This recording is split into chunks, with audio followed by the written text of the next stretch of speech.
What's going on, guys? Manchester United 5, Bournemouth 2, and welcome to United by Numbers, bro. This is going to be the best show yet because I'm gassed. Or yesterday, you saw the post-match reaction anyway. Me and Cams were just over the moon, innit? Like, I couldn't find too many things wrong with yesterday's performance, bro. Do you know what I mean? Like, I couldn't, and I wasn't going to look too hard for it either. Do you know what I'm saying? Because yesterday was an amazing feeling. It's not too many times in recent times as a United fan that you come out of a game, even when we win it, and there's not things that we see that are crap. Obviously, we had a few defensive howlers yesterday. I thought Maguire was poor, Lindelof was poor. Yeah, and De Gea probably shouldn't get beaten at his near post. Matic was a bit sloppy, but it didn't cost us in the end. Do you know what I'm saying? And nothing about yesterday's numbers surprised me, which was really good again. Do you know what I'm saying? A lot of people saying, oh, bruh, you got an agenda against Luke Shaw, bruv. I gave Luke Shaw a 7 yesterday. I gave him a 7 yesterday. Do you know what I mean? And I was happier with him yesterday than I have been previously, probably all season. And actually, when I look at the numbers today, which I'll show you, even though the numbers aren't too dissimilar, when you look at his positioning on the pitch and stuff, which I felt watching it, you're going to see exactly why I was more happy. But we're going to start with man like Paul Frederick here because he came off the bench, only played 23 minutes, but the cameo he put in, a lot of people were saying, oh, they don't think that Fred can play in the free with Pogba and Bruno. But it's mad because these numbers say very differently, man. Like Fred came off the bench and he made an instant impact. 23 minutes played, 52 touches in 23 minutes. So that shows how involved he was. 52 touches of the ball is a lot. For instance, yeah, if I compare that to Marques Rushford, he played 80 minutes, only touched the ball 45 times. You know what I mean? So Fred was involved in pretty much everything. Pass accuracy, 93.3%. So we hardly gave the ball away. Fred gets a reputation for being not very good in possession and giving the ball away a lot. And people used to get on to him about that. And sometimes I didn't think it was justified. You know, he does take risks and he does try and play more direct and risky passes, but he can do the easy stuff like he showed when he came on. 100% dribbles completed, 3 out of 4 duels won on the ground, 3 out of 5 long balls completed. Fred's not really someone who plays many long balls, to be fair. Only lost possession 4 times in 23 minutes.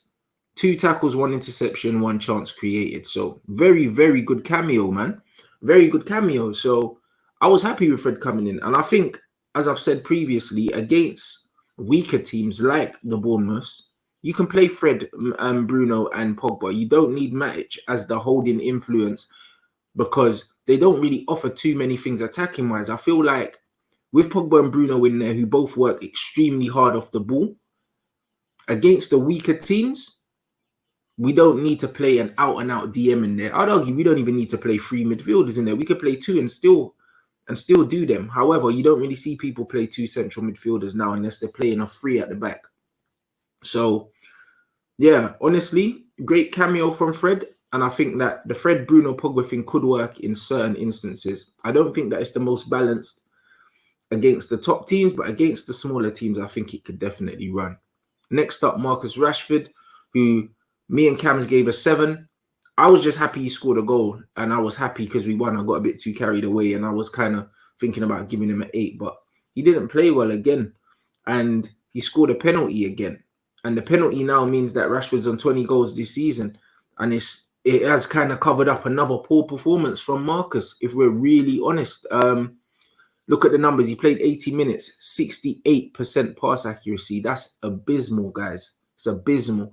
And I know people have always thought I've given Rashford a hard time and gotten onto him. And you know what it is with me, yeah? A lot of the time, yeah, I'm not afraid to have an opinion that's not popular. Rashford is a very popular player amongst the Manchester United fan base, and rightly so. He's Manchester born and raised. He's English boy. Do you know what I mean? He's got a great attitude, and he seems like just a generally nice lad, innit? But in terms of his footballing ability, I think he's very overrated by the fan base, and I don't share the same sentiments. And because of that, I get a lot of backlash. But these numbers don't lie. 68 pass possession, pass percentage, 68% is crap, guys, in 80 minutes. That means he was just literally giving the ball away. 45 touches of the ball. So that means he was hardly involved. And when he was involved, he gave the ball away. 2 out of 2 dribbles completed. So 100% dribble completion. Very good. 4 shots on target. Well, no, 4 shots, sorry. 2 on target, 1 off target, and 1 block. So he had 4 shots on goal. 4 shots on goal in 80 minutes for Rashford is quite quiet because Rashford does take a lot. But either way, he had 2 shots on target in 80 minutes. Not really. It's not great. Do you know what I'm saying? And then he created 2 chances and 1 big chance, which is decent. And he scored a goal. But his overall game was poor, guys. Do you know what I mean? And this is now, is it the 4th or the 5th game? He's been very bad. And when I'm looking at the team right now, yeah, if Sancho comes in, then in current form, you drop Marques Rashford. Like, Manchester United have to play Rashi into form because Daniel James is absolutely crap. However, Rashford's not playing well enough to be starting for us right now. And in the past, when I've highlighted that I think that he's overrated, people have got onto me. But these numbers are damning. These are damning numbers. And I did say, and I have said, Mason Greenwood is the player that people think Marques Rashford is. I tweeted it like 2 years ago. A lot of people are putting pressure on him. I don't think he's a special footballer. I think that he's going to be inconsistent his whole career. I hope he proves me wrong. And I think I've always compared him to Nani, and I think that that's his level. I think he's always going to be just that level below world class, a good Premier League servant. He's going to get loads of goals because he'll play at the club for a long time. But I think that Mason's going to surpass him very soon. In my opinion, Mason's already better than him. But I think that with the games that Mason gets, Mason's going to surpass him probably in the next... I think by the end of next season, I think people will realise that Mason's clear on Marques Rashford. And not in any way disrespecting Marcus. It's because Mason is unbelievable. And I just think that he has the potential to be a world-class player.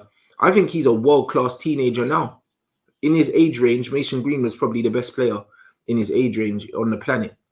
People are saying Haaland. I think he's better than Haaland. I think he's more talented than Haaland. He's not as experienced in first-team football, but he's more talented than Haaland by a long shot. His ball retention's better. His movement is beautiful. They're different kind of players. Haaland wants to get in behind. But when Mason comes short, he takes care of the ball, strikes the ball well with both feet, passes well. I think Haaland's just a finisher. I think Mason's all-round game is a lot better. All right. Here it goes. The fullbacks, the battle of the fullbacks. We like to do them together. Wan-Bissaka and Luke Shaw. It's funny because Wan-Bissaka, I gave him the same score as Luke Shaw, but I didn't think he had a great game. And actually, his numbers are better than Luke Shaw's again. However, this shows you how I judge these players. So, players that I rate highly, I'm way more harsh on, guys. And I won't stop doing that because I don't think a 7 for Pogba is the same as a 7 for Luke Shaw or a 7 for Lindelof. It's not. Or a 7 for Martial is not the same as a 7 for Rashford. Do you know what I mean? It's not the same. We're looking at it. 68 to 64 touches on the ball in favour of Wan-Bissaka. Pass accuracy, 93% to 91 in favour of Wan-Bissaka. 6 tackles to 1 in favour of Wan-Bissaka. 4 interceptions to 1 in favour of Wan-Bissaka. Total duels won, 8 out of 10 for Wan-Bissaka, 4 out of 5 for Luke Shaw. So that's 80% for both of them.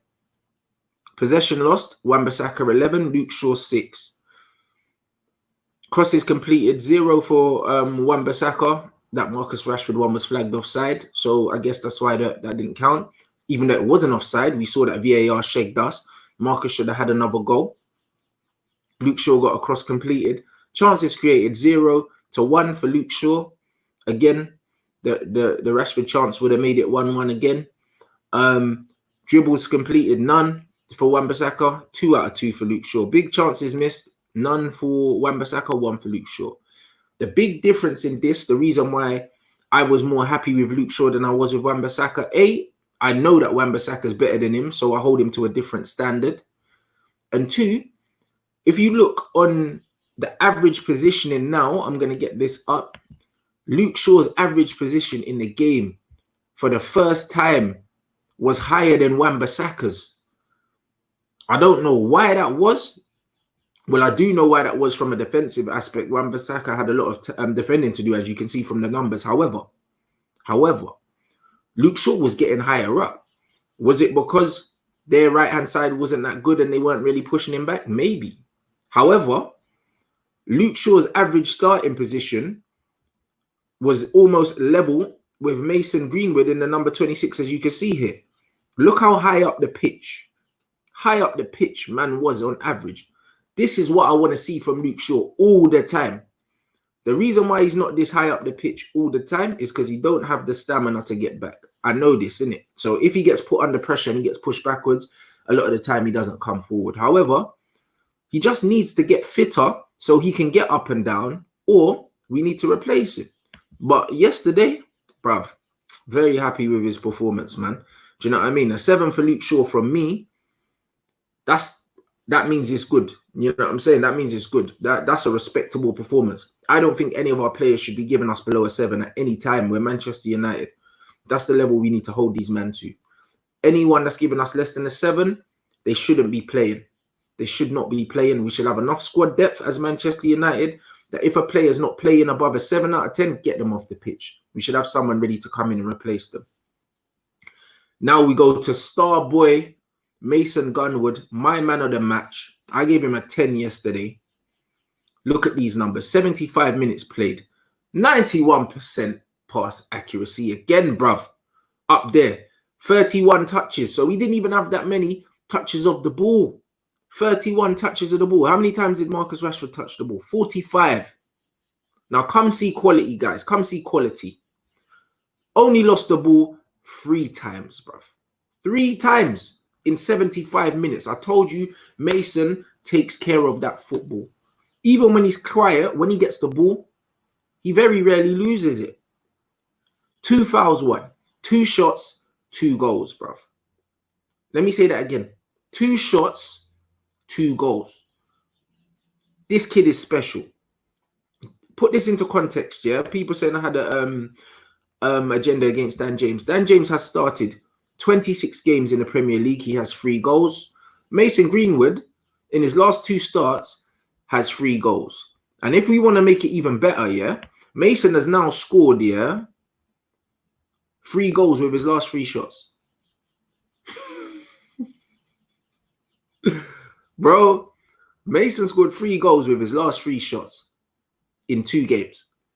This is the animal we're dealing with. Mason Greenwood now has scored, Well, bruv, put it this way. He's got the second best minutes to goals ratio in the Premier League. Only Sergio Aguero has a better one. Do you know how, when I said man was generational and Cam was like, bro, I'm not sure. I am putting my neck on the line.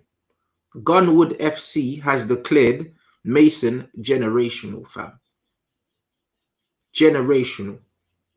I said, Haaland, step outside now. Man, them want to chat to you. Mason's just different, bro. Haaland, wavy baller and that. Great pace. The young generation love him. They love a pacey striker. Football Twitter loves pace. But guess what? When it comes to all-around play, link up, composure on the ball, taking care of the football, striking the ball with both feet, Mason is clear.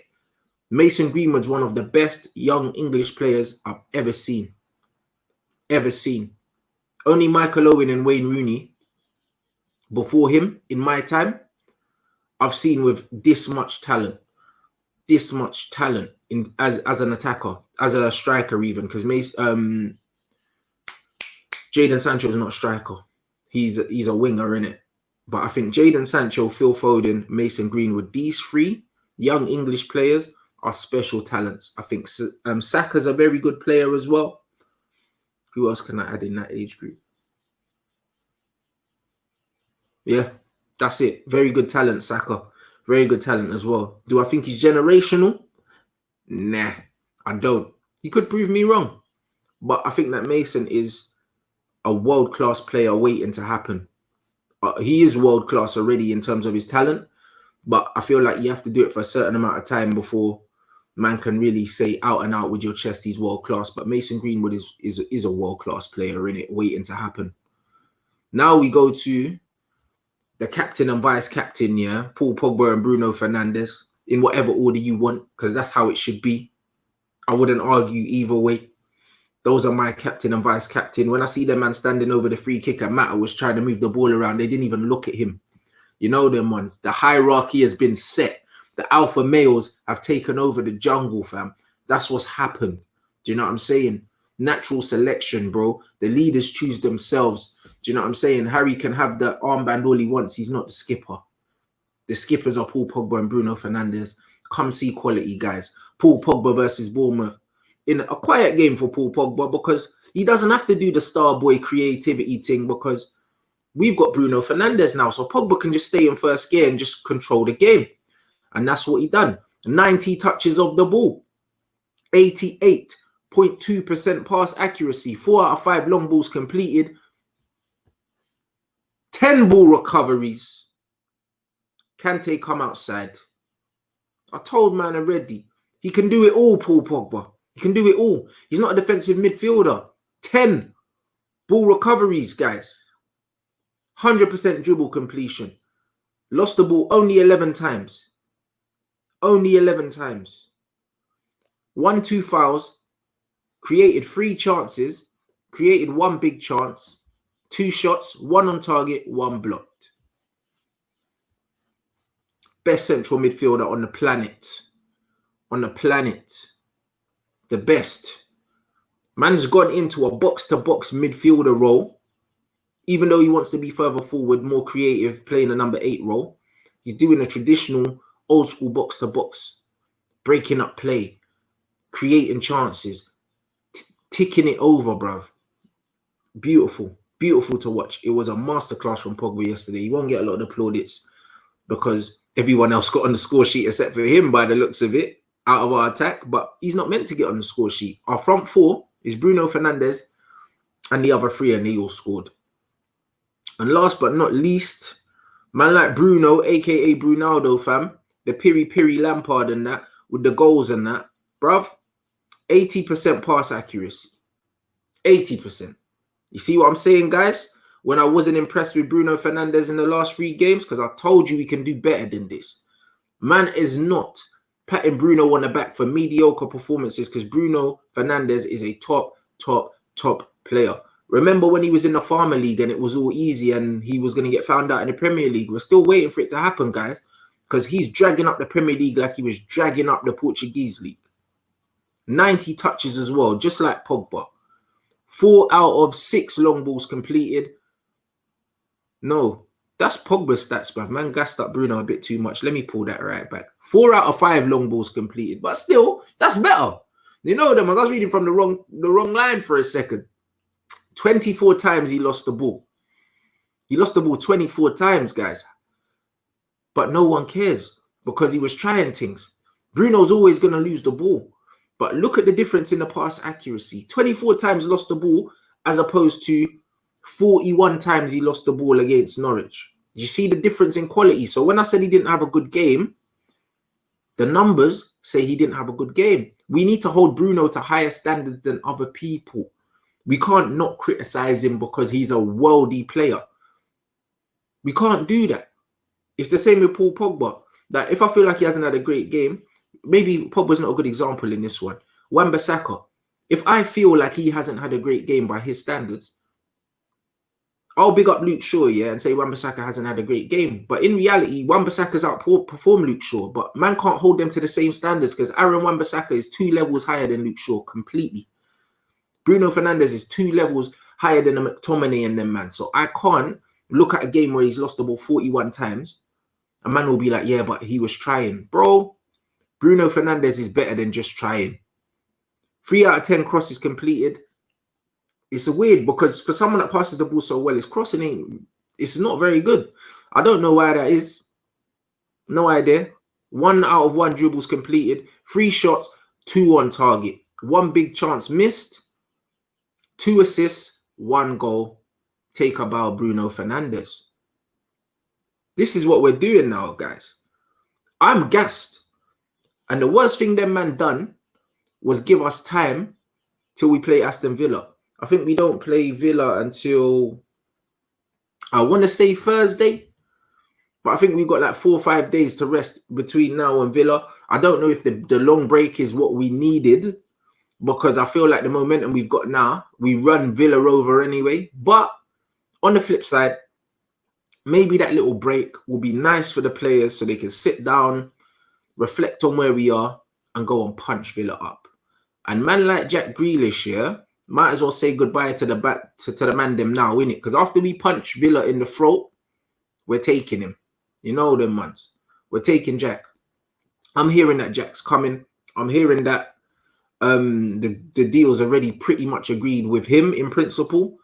And there's a fee that Villa are willing to accept. You know what I'm saying? Whether that will still be the case at the end of the season, depending on whether they stay up or go down, I don't know if it's dependent on that. But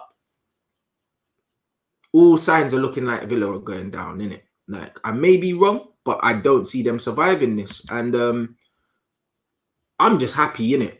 I also gave Solskjaer a 10 in my match review. The reason why I gave Solskjaer a 10 was because I've criticised him all season because he hasn't been picking the right teams. I believe, yeah, that as a manager, fundamentally, you have to pick the right starting 11. If you don't, you are to blame. There's been times in the season where he's made changes and he's brought in players that should have started, and then he's turned the game around. He should have started them. Don't give man plaudits for that. Like, the bar's on the floor with some football fans. I think the bare minimum as a football manager you should be able to do is pick the right flipping 11 players. He's been doing that consistently, and we've been winning. Do you know what I'm saying? Yesterday, Matic, Lindelof, and Maguire, and even De Gea to a certain extent, all made mistakes. Eric Bailly gave the penalty away, but in the lead up to the penalty, Matic and Maguire were pissing around. Do you know what I mean? They were pissing around. So you can't blame the manager for those things. I think he made the right substitutions at the right times because the game was won to protect players. There's nothing about yesterday's performance that was his fault in terms of what went wrong. So man have to say it's a clean sweep for him. It's a clean sweep for man.